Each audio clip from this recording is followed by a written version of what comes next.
The physics of Pravi में आप लोग का हार्दिक स्वागत है। उम्मीद करता हूँ आप लोग सकुशल होंगे। तो पिछले वीडियो में हम लोग जो क्या है हॉलो स्फीयर के सॉलिड स्फीयर, ठीक है। पिछले वीडियो में हम लोग क्या है सॉलिड स्फीयर के बाहर x डिस्टेंस पर कोई पॉइंट P था, x डिस्टेंस पर कोई पॉइंट P था, वहां पर हम लोग ग्रेविटेशनल पोटेंशियल और ग्रेविटेशनल फील्ड इंटेंसिटी वेक्टर का मान निकाल चुके, यानी वो केस बंद था, ठीक है। और उसमें हम लोग इस बात का एनालिसिस कर चुके हैं कि सॉलिड स्फीयर एक पॉइंट चार्ज की तरह बिहेव करता है और इसका टोटल मास क्या है उसके सेंटर पर कंसंट्रेटेड है। यहाँ उसी का केस 2 है। अब हम लोग क्या है सॉलिड स्फीयर के अंदर किसी पॉइंट पर जो सॉलिड स्फीयर के सेंटर से x डिस्टेंस पर है, वहां पर क्या है हम लोग ग्रेविटेशनल पोटेंशियल और ग्रेविटेशनल फील्ड इंटेंसिटी वेक्टर का मान निकालेंगे। ओके बच्चों, तो केस 2 हम लोग का केस 2, ठीक है। Gravitational potential and gravitational field intensity vector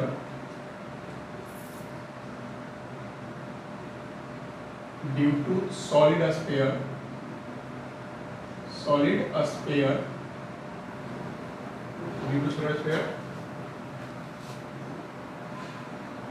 at point P at distance x from its center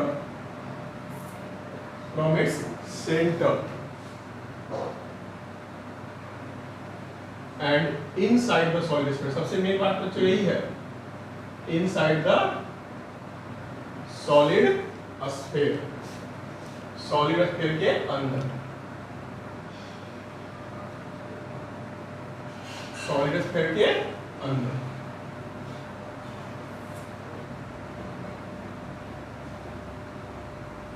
सबसे इंपॉर्टेंट बात है इस सॉलिड स्फीयर के अंदर हम लोग को क्या है ग्रेविटेशनल पोटेंशियल और ग्रेविटेशनल फील्ड इंटेंसिटी वेक्टर का मान निकालना। ओके, चूंकि हम लोग केस 1 में सॉलिड स्फीयर के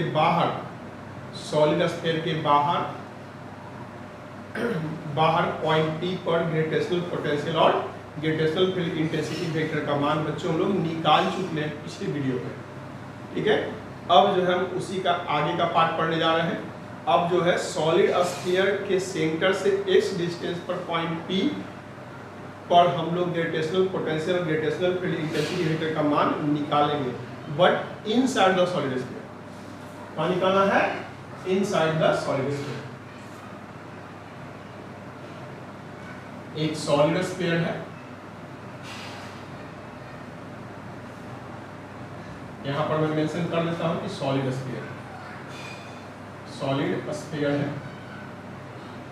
ओके, तो सॉलिड स्फीयर के सेंटर से थोड़ा बड़ा बनाना पड़ेगा फिगर, ऐसा इसलिए कि इसके अंदर क्या है हम लोग एलिमेंट्री पार्ट काटेंगे। यही रीजन है कि हम लोग फिगर को थोड़ा बड़ा करके एनालिसिस करेंगे ताकि अच्छी तरह से कंसेप्ट हम लोग समझ सकें।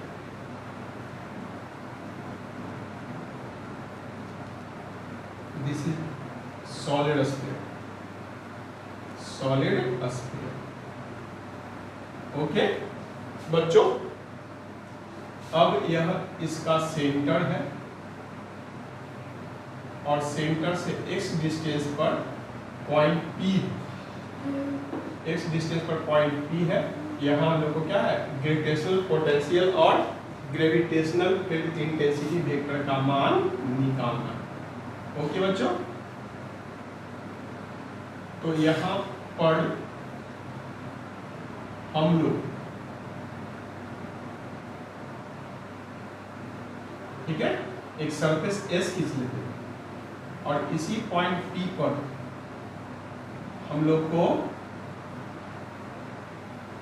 ग्रेविटेशनल पोटेंशियल और इंटेंसिटी, ग्रेविटेशनल फील्ड इंटेंसिटी के मान निकालना है इस पॉइंट पी पे। इस सॉलिड स्फीयर का मास m है और रेडियस बच्चों हम लोग का r, जो पीछे भी मेंशन किया जा चुका है कॉमनली। अब देखो बच्चों, तो और ठीक है, तो सॉलिड स्फीयर के सेंटर से x डिस्टेंस पर पॉइंट P, यहाँ पे पॉइंट P है, यहाँ पर क्या है, ग्रेविटेशनल पोटेंशियल और ग्रेविटेशनल फील्ड इंटेंसिटी वेक्टर का मान निकालना है। तो वहाँ पर क्या है, हम लोग एक इमेजिनरी सरफेस खींचे S। बच्चों वहाँ पर क्या है, इमेजिनरी सरफेस S खींचा गया है। पूछोगे क्यों, तो एक एक बात की जानकारी पूरे डिटेल्स में आप लोग को बच्चों मिलेगा। तो सरफेस S खींचे, ठीक है। अब उसके बाद ऐसा इसलिए, ठीक है, कि इस पॉइंट P पर हमको ग्रेविटेशनल पोटेंशियल और ग्रेविटेशनल फील्ड इंटेंसिटी वेक्टर का मान निकालना है।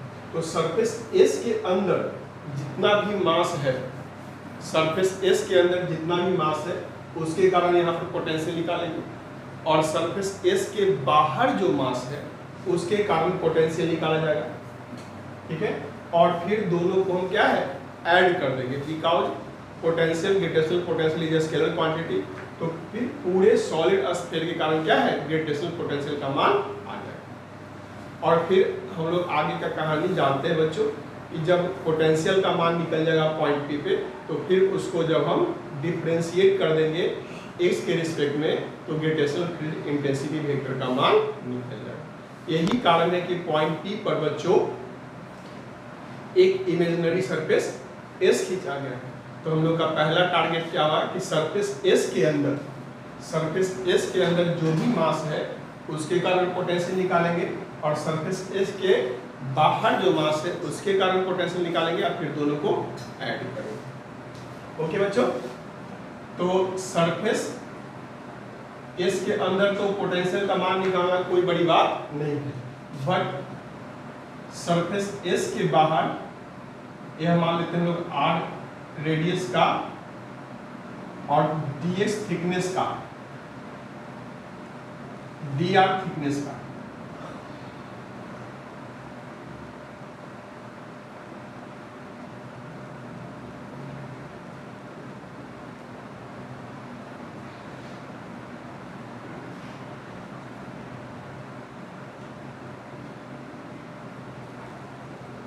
इस फिगर को देख के कंफ्यूज नहीं होना, पैनिक नहीं होना बच्चों।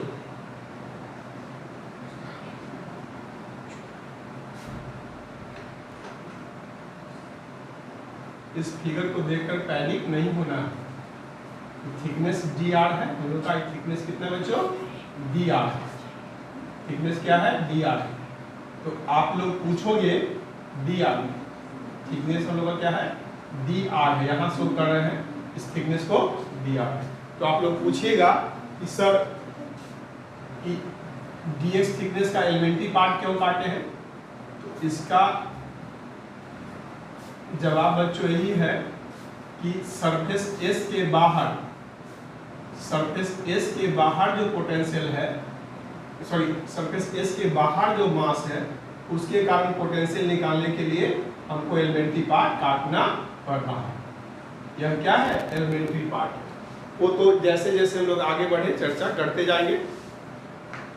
मैं एक बार फिर से आप लोग को समझा देना चाहता हूँ कि सॉलिड स्फीयर के सेंटर से x डिस्टेंस पर पॉइंट P है और यह पॉइंट P सॉलिड स्फीयर के अंदर है। उस जगह हम लोग को क्या है, ग्रेविटेशनल पोटेंशियल और ग्रेविटेशनल फील्ड इंटेंसिटी वेक्टर का मान निकालना है, ठीक है। वो जगह क्या है, gravitational potential gravitational field intensity vector का मान निकालना है, ठीक है। तो जहां पे हमको gravitational potential gravitational field intensity vector का मान निकालना है वहां पर, ठीक है, वहां पर हम लोग सरफेस S खींचे हैं तो सरफेस एस के कारण क्या है, पूरा सॉलिड स्फीयर क्या है, दो भाग में बट गया। यहाँ मास m1 है, मतलब सरफेस एस के अंदर जो मास है उसके कारण ग्रेविटेशनल पोटेंशियल निकालेंगे, और सरफेस एस के बाहर जो मास है उसके कारण पोटेंशियल निकालेंगे। फिर दोनों पोटेंशियल को ऐड कर चुके हैं, जो ऑलरेडी मैं आप लोग को बता चुका हूं। ठीक है, तो हमको क्या निकालना है, तो पहले सरफेस एस के अंदर जो मास है उसका पहले बच्चों लोग मास निकालेंगे। m1 mass of solid sphere present inside the surface S। Surface S के अंदर जो मास है उसका मास निकालना है। तो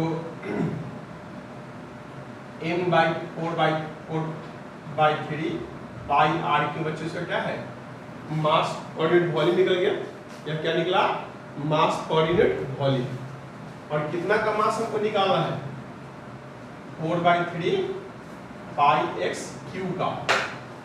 तो बच्चों 4/3 से 4/3 कट जाएगा, तो हम लोग का हो जाएगा m × x क्यूब बटा r।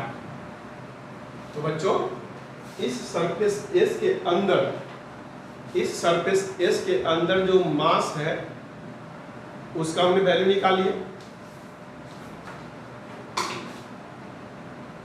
Now given at point P, यानी gravitational potential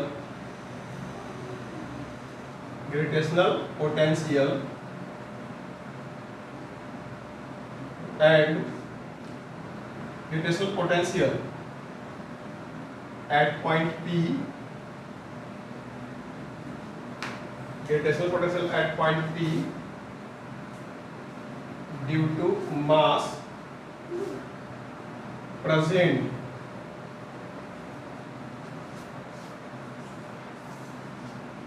inside the surface S। तो सरफेस S के अंदर जो मास है, सरफेस S के अंदर जो मास है उसके कारण ग्रेविटेशनल पोटेंशियल निकाल लेना है। तो हम लोग अच्छी तरह जानते हैं कि कोई हॉलो स्फीयर हो या सॉलिड स्फीयर हो, तो जब ग्रेविटेशनल पोटेंशियल या ग्रेविटेशनल फील्ड इंटेंसिटी वेक्टर उसके सरफेस पे या सरफेस के बाहर निकालना, तो इस कंडीशन में पूरे स्फीयर का मास उसके सेंटर पर अज्यूम किया जाता है। यानी पूरे स्फीयर को हम लोग पॉइंट चार्ज मानते हैं और उसका पूरा मास बच्चों क्या है, सेंटर पर अज्यूम किया जाता है।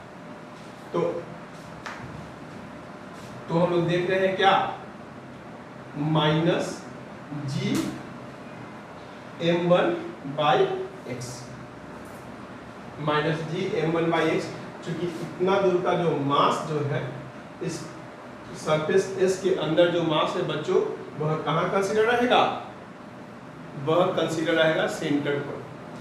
तो हम लोग फॉर्मूला जानते हैं, -g और मास और डिस्टेंस x। ओके,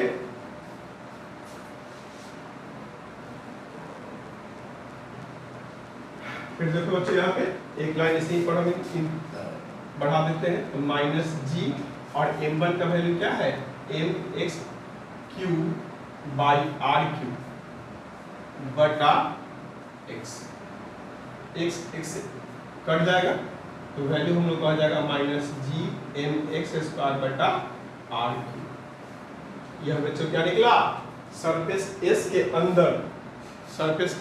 अंदर जो मास है उसके कारण बच्चों क्या है, ग्रेविटेशनल पोटेंशियल का मान निकल गया। ओके, उसके कारण ग्रेविटेशनल पोटेंशियल का मान निकल गया। अब हम लोग का टारगेट क्या है, अब जितना जो सरफेस S के बाहर जो मास है, सरफेस S के जो बाहर मास है उसके कारण ग्रेविटेशनल पोटेंशियल हमको निकालना है। नेक्स्ट टारगेट है, तो इसी टारगेट को फुलफिल करने के लिए बच्चों हमने क्या है, यह एलिमेंट्री पार्ट काटा। तो पूछिएगा बच्चों कि ऐसा सर क्यों, तो बेटा हम क्या करेंगे, इस एलिमेंट्री पार्ट के कारण यहाँ पर क्या है, ग्रेविटेशनल पोटेंशियल का मान निकाल देंगे और फिर इसको क्या करेंगे फिर उसको हम लोग क्या है, फिर उसको हम लोग क्या x से लेके r तक, यहाँ जो क्या है लिमिट शुरू होता है x से, तो x से लेकर के, ठीक है, x से लेके कैपिटल R तक जब हम इंटीग्रेट कर देंगे तो इसके कारण जो मास है उसके कारण यहाँ पर पॉइंट P पर पोटेंशियल का मान बच्चों आ जाएगा। तो first of all we have to find the value of mass of this elementary part. I think फिर से बता देना चाहिए, सरफेस S के बाहर जो मास है उसके कारण हम लोग को पॉइंट P पर ग्रेविटेशनल पोटेंशियल का मान निकालना। तो इसी बात को फुलफिल करने के लिए हमने एलिमेंट्री पार्ट काटा है, जिसका रेडियस बच्चों r है और थिकनेस dr है। इस एलिमेंट्री पार्ट के कारण पॉइंट P पर हम लोग क्या करेंगे, इलेक्ट्रिक पोटेंशियल का मान निकाल लेंगे और फिर उसको x से लेकर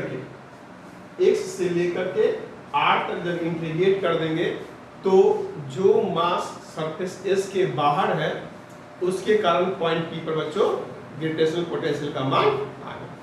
देन द फर्स्ट टारगेट हम लोग का क्या है, इस एलिमेंट्री पार्ट का मास निकालना। ओके बच्चों, तो ठीक है, तो हम लोग क्या निकालेंगे, v डैश निकाल रहे हैं। इसको पोटेंशियल नहीं समझना है बच्चों, वॉल्यूम समझना है हम लोग को। Volume of elementary mass of solid sphere.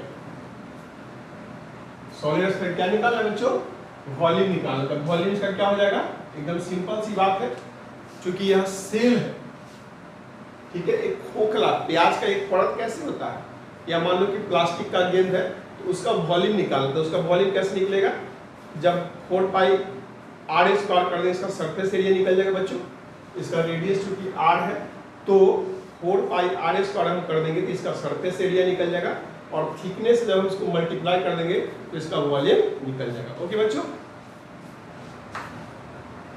4 pi r square करने से क्या होगा, इसका सरफेस एरिया निकल गया, और इनटू क्या हो गया dr से जब मल्टीप्लाई कर देंगे इसका वॉल्यूम निकल गया। ओके, अब dm लिख रहे हैं, क्या लिख रहे हैं, dm। तो mass of elementary volume, elementary mass, elementary part. Okay, तो मास ऑफ एलिमेंट्री, यहाँ पर सेल भी लिखेंगे तो ज्यादा बेटर हो जाएगा बच्चों। सेल क्योंकि वह क्या एक सेल है, अंदर का मास को उनको नहीं मतलब है, ऊपर से जो मास उसका भी कोई मतलब नहीं है। जैसे प्याज का एक छोटा सा एक कवर हम सोचेंगे तो वह क्या है, सेल है। प्लास्टिक का एक बॉल हम समझेंगे तो वह क्या होगा, सेल हो जाएगा। तो मास ऑफ एलिमेंट्री सेल,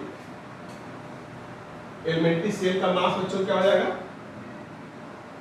आप लोग सभी लोग जानते हैं एलिमेंट्री सेल का मास हम लोग का क्या हो जाएगा, मास पर यूनिट वॉल्यूम कितना है, मास पर यूनिट वॉल्यूम है m/4/3 पाई r क्यूब इंटू 4 पाई r square into dr। Okay, तो 4 पाई से 4 पाई कैंसिल हो जाएगा, 3 ऊपर चला जाएगा, तो बेटा हम लोग का मास आ जाएगा 3m r square into dr by r cube. ठीक है, इस हॉलो स्फीयर का क्या बच्चा निकल गया, मास निकल गया। क्या निकल गया, मास। ओके, इस हॉलो स्फीयर का मास निकल गया। अब हम लोग क्या करने जा रहे हैं, इस हॉलो स्फीयर के कारण पॉइंट P पर हम लोग क्या निकाले जा रहे हैं, ग्रेविटेशनल पोटेंशियल। ओके, तो dv at point P, dv at point P gravitational potential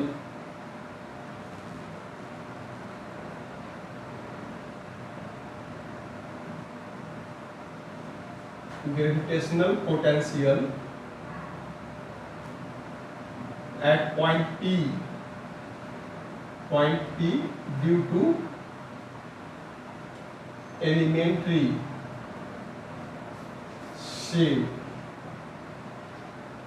ठीक है, इस एलिमेंट्री सेल के कारण हम लोग क्या निकाल रहे हैं, ग्रेविटेशनल पोटेंशियल निकाले जा रहे हैं। ओके,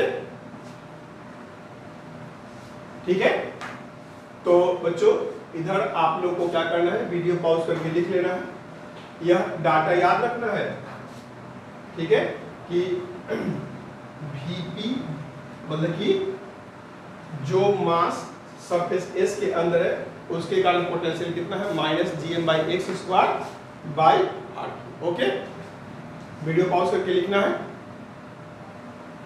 ठीक है, अब हम लोग इसके आगे बढ़ रहे हैं, इसके आगे हम लोग बढ़ रहे हैं। ठीक है, इसको भी मैं इरेज कर देता हूं।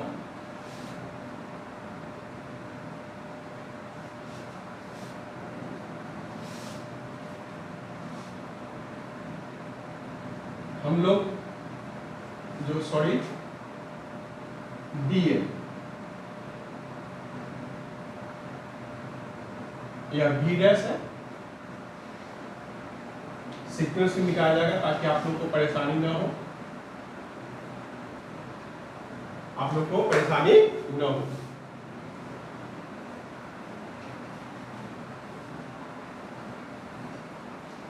क्योंकि इस फिगर का हम लोग को आवश्यकता है तो हम लोग उसको रहने दिए हैं।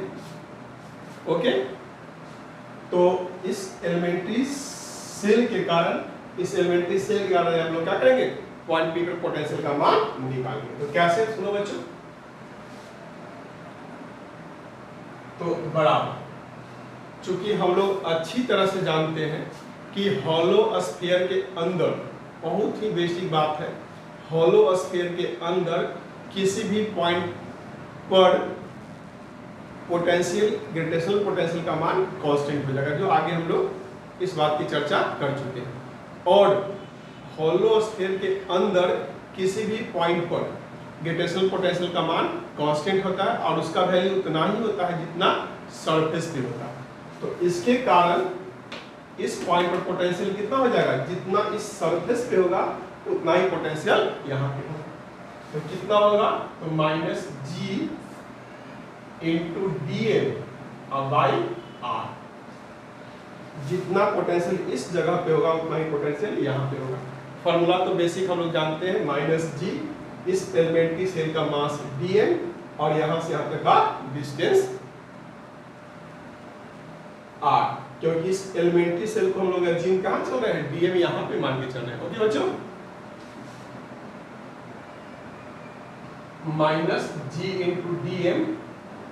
× dm का मान पुट कर देते हैं हम लोग। ठीक है, dm का मान पुट कर देते हैं, तो 3m r²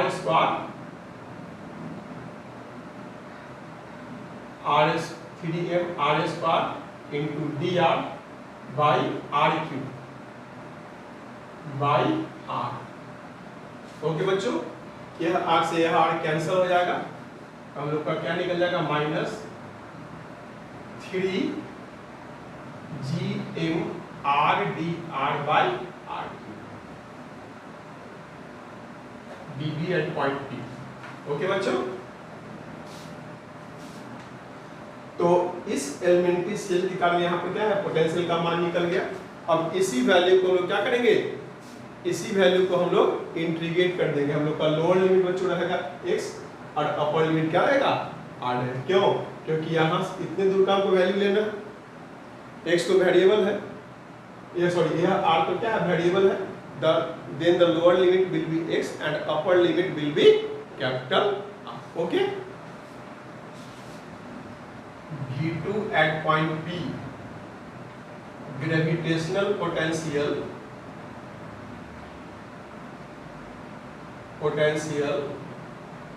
at point P due to mass present outside the surface S, surface S,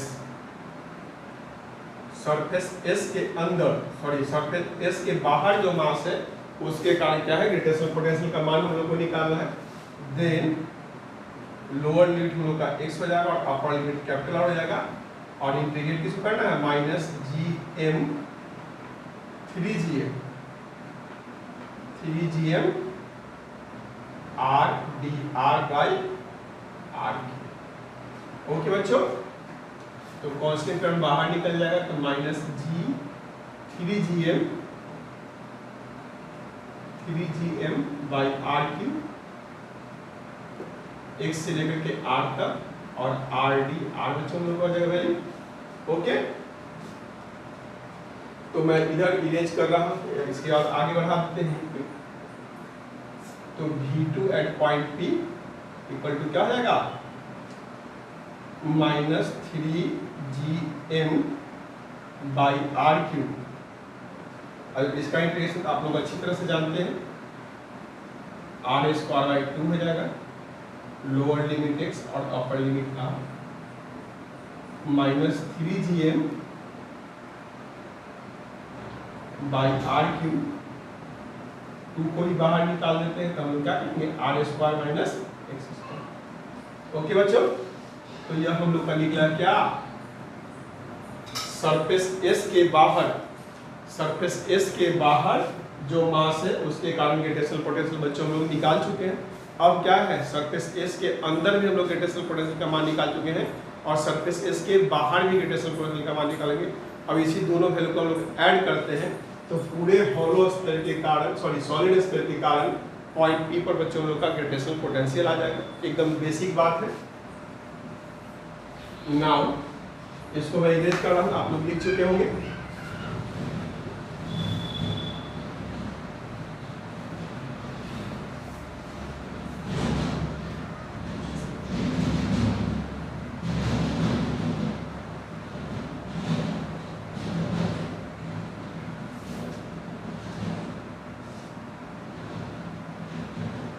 ठीक है, तो V at point P gravitational potential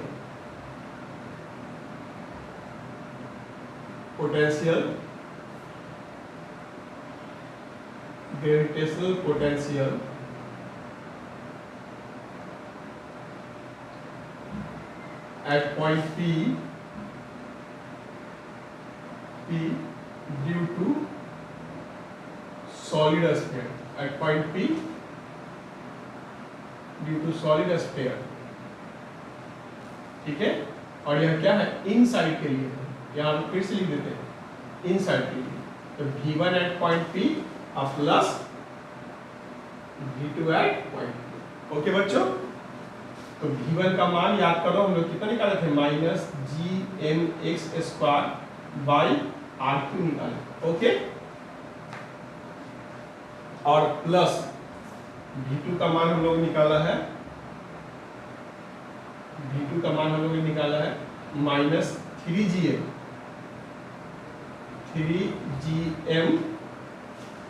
by 2R cube.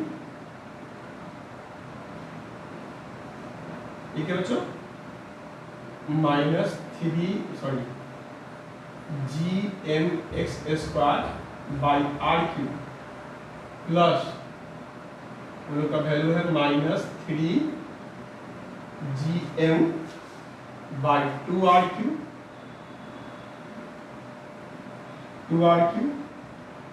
और R square minus x square. Okay बच्चों, minus GMX square by R cube, plus minus minus हो जाएगा, 3GM by 2R cube, और R square minus x square होगा। Okay, अब हम लोग क्या करेंगे, दोनों को ऐड कर रहे हैं, तो दोनों को ऐड कर रहे हैं, बस सिंपली इसको ऐड करना है। तो हम लोग कॉमन भी ले सकते हैं या सिंपल ऐसे भी ऐड कर सकते हैं, तो कॉमन ही ले लो, minus G M by R cube यदि बाहर निकाल लेते हैं, अंदर बचेगा क्या एक्स स्क्वायर और प्लस यह एक्स स्क्वायर कर देगा प्लस 3/2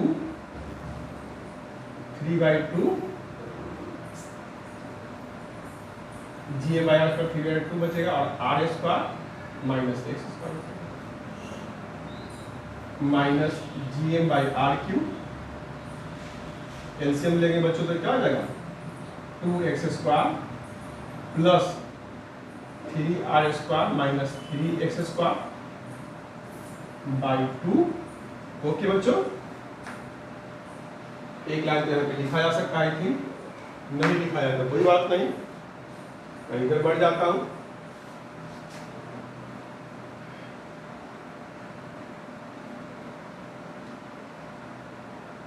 इसको मैं इरेज कर रहा हूं, आप लोग लिख लीजिएगा वीडियो पॉज करके। नोट्स कॉपी जरूर बनाइएगा।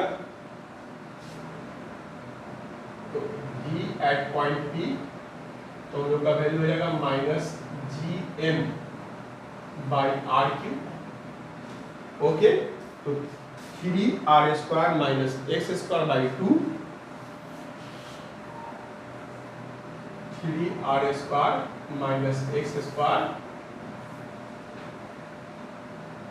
B at point P equal to क्या होगा minus G M by R Q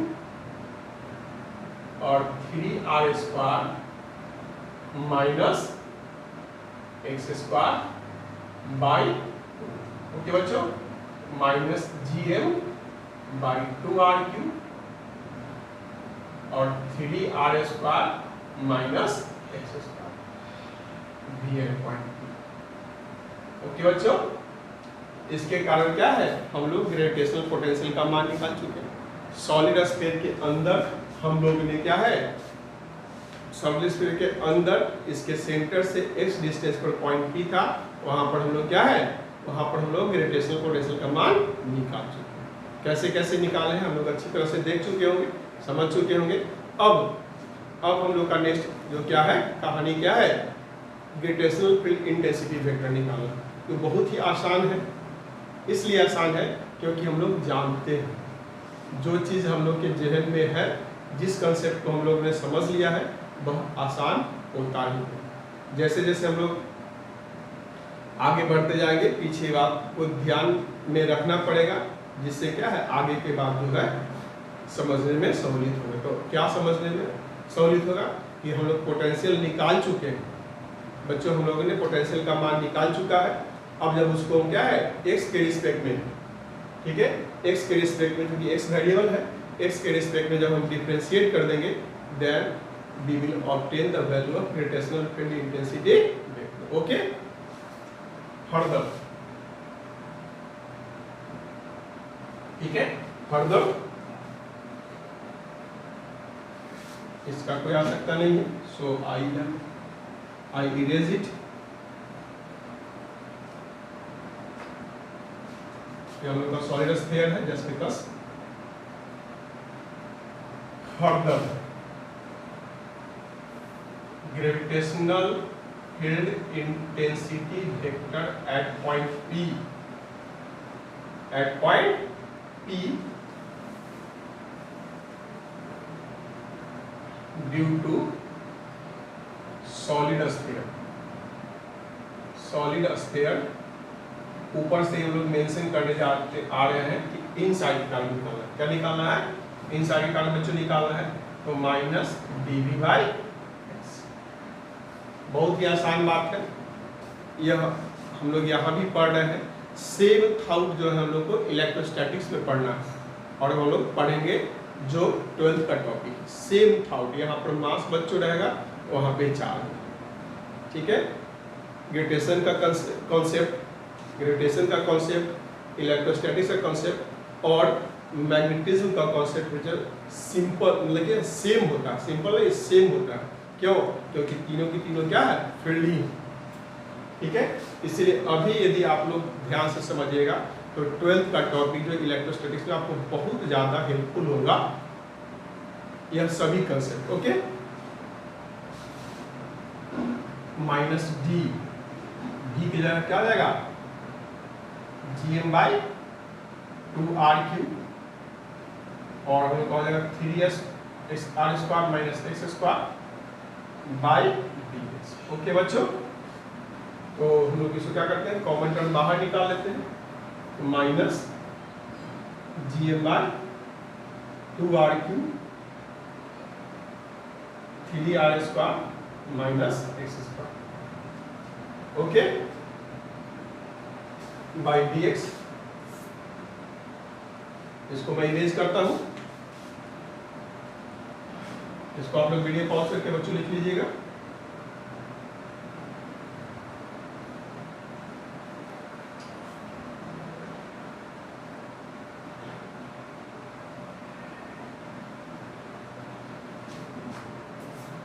ठीक है, ऊपर ही लिख देता हूं, तो I at point P minus GM/2R3,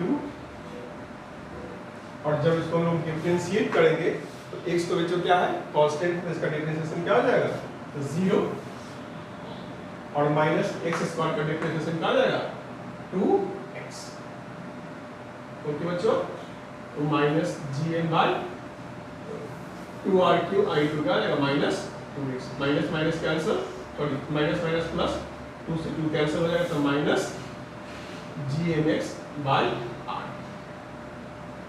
यह हम लोग को बच्चों क्या निकला, सॉलिड स्फीयर के अंदर पॉइंट P पे, सॉलिड स्फीयर के अंदर पॉइंट P पर हम लोग क्या निकाले, ग्रेविटेशनल पोटेंशियल और ग्रेविटेशनल फील्ड इंटेंसिटी वेक्टर का मान हम लोगों ने निकाला। ठीक है, अब इसके बाद जो नेक्स्ट टॉपिक होगा वह ग्राफ, ठीक है, graph of gravitational potential versus distance of hollow sphere and graph of gravitational potential versus x, और उसी तरह से ग्रेविटेशनल फील्ड इंटेंसिटी वेक्टर का x के वर्सेस में ग्राफ, हॉलो स्फीयर के कारण और सॉलिड स्फीयर के कारण, दोनों को इकट्ठे, ताकि दोनों में तुलना हो सके, जो बच्चों नेक्स्ट क्लास में आप लोग को जानबूझकर